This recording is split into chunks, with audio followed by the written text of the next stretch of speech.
Bismillahirrahmanirrahim. Assalamualaikum warahmatullahi wabarakatuh. Alhamdulillah, wassalatu wassalam ala rasulillah wa ala alihi wa sahbihi wa man walah, amma ba'du. Pada kesempatan hari ini, kita akan belajar tentang bagaimana cara supaya mudah menghafal dan menambah kesehatan. Di sini dikatakan dalam kitab Nasaihul Ibad, yang mana kitab ini berbicara tentang kumpulan-kumpulan nasihat untuk seorang hamba. Nah, kali ini makalah ini disampaikan oleh Imam Ali karamallahu wajhah. Kita akan lihat apa yang menyebabkan seseorang mudah dalam menghafal. Ini khusus bagi para penuntut ilmu dan bagi mereka-mereka yang sedang ingin menghafal, entah itu pelajaran, entah itu Al-Quran, entah itu hadis, ataupun yang lainnya. Bismillah, ini ada di dalam makalah ke-37, bab 3 dalam kitab Nasaihul Ibad, karangan Imam An-Nawawi Al-Bantani. Saya bacakan kalimatnya. Bismillah. Wal maqalatu as-sabi'atu was-salasun.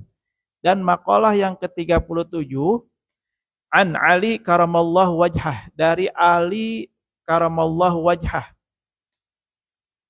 radhiyallahu an, semoga Allah meridhoinya, annahu qol, bahwasanya dia pernah berkata, salasun, 3, yazidna fil hifzi, yakni ada 3 perkara yang dapat menambah hafalan atau yang bisa memudahkan dalam menghafal.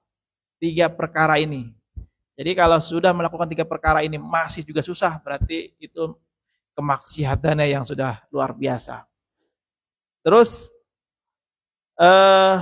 wa yuzhibnal bughlam, dan dapat menghilangkan dahak.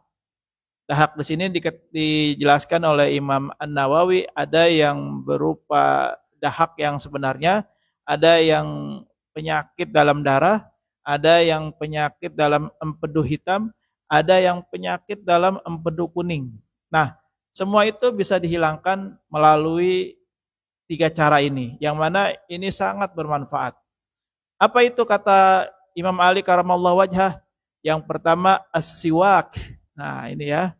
Yang pertama itu kayu siwak. Jadi dengan kita rutin ya secara kontinu menggunakan siwak, itu akan menambah kejernihan hafalan kita, menguatkan hafalan kita. Siwak minimal setiap habis sholat. Sebelum sholat. Sebelum takbiratul ihram, siwak dulu. Dan bahkan ulama-ulama kita itu kalau mau ngajar, mau memberikan nasihat, dia bersiwak dulu. Kenapa? Karena siwak itu akan membantu seseorang itu lebih bijak dalam berbicara. Siwak. Wassaumu, yang kedua adalah puasa. Nah, ini luar biasa. Berbicara tentang puasa, tentu kita tidak bisa melepaskan begitu saja dari perperangan batin seseorang. Kenapa saya sampaikan demikian? Karena puasa ini, yang pertama, selain niat yang kuat, juga ada waktu yang harus dikuasai. Waktu yang mana? Yakni ba'da subuh sampai maghrib. Ba'da subuh sampai maghrib ini adalah waktu yang harus dijaga. Jangan sampai puasa tapi tidak dapat pahala puasa. Jangan sampai puasa tapi tidak dapat keutamaan puasa. Nah, ini adalah waktu yang sangat sangat berat bagi sebagian kita yang terseok-seok dalam menjaga.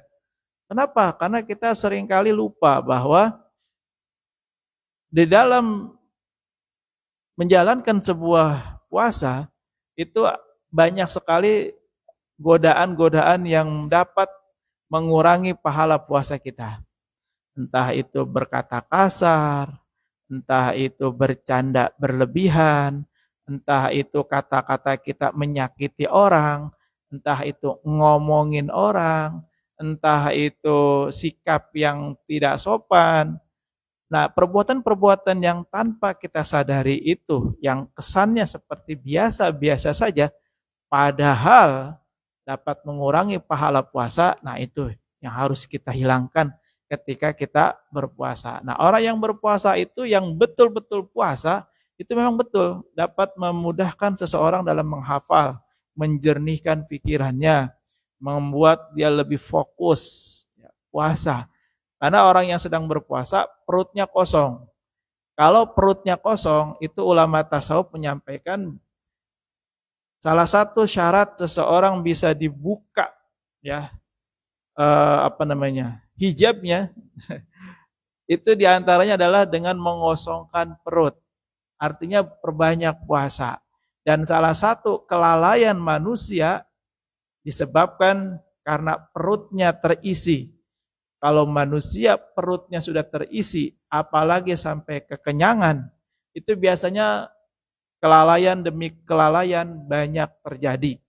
Kenapa? Ya sudah, karena memang perut sedang terisi, biasanya rasa malas yang paling dominan menguasainya. Sedikit sekali orang yang bijak dalam berkata, posisi perutnya dalam keadaan kenyang. Itu sangat sedikit. Sedikit orang yang perutnya kenyang, bicaranya itu bijak, itu sedikit dan mungkin bisa jadi sedikit dari yang sedikit tadi. Kenapa? Karena orang yang perutnya terisi itu jarang sekali bisa berkata dengan kata-kata hikmah, kata-kata yang bermanfaat, kata-kata yang memotivasi itu sedikit. Ya, makanya kalau kita lihat siapapun ya orang yang memotivasi, orang yang berceramah misalnya mengisi kajian, kalau dia habis makan itu biasanya kalau dia paham dia pasti minta jeda, minta waktu untuk istirahat, minta waktu beberapa saat untuk mengkondisikan tubuhnya. Nah, kembali lagi bahwa puasa ini adalah amalan yang sangat luar biasa. Bahkan di hadits qudsi dikatakan as-saumu li fa ana ajzi bih kata Allah. Saum itu untukku, puasa itu untukku kata Allah dan aku yang akan membalas langsung. Kenapa? Karena puasa berbeda dengan ibadah-ibadah yang lain. Kalau ibadah-ibadah yang lain itu secara real itu terlihat. Tapi kalau puasa itu tidak bisa dilihat dengan kasat mata. Makanya hanya Allah yang dapat menilai puasa seseorang. Apakah 100% atau 90% atau 60% atau bahkan 0%. Ya, makanya terus kita belajar supaya apa? Puasa yang kita lakukan bisa optimal di hadapan Allah dengan pahala yang bulat, pahala yang maksimal. Nah, yang terakhir apa?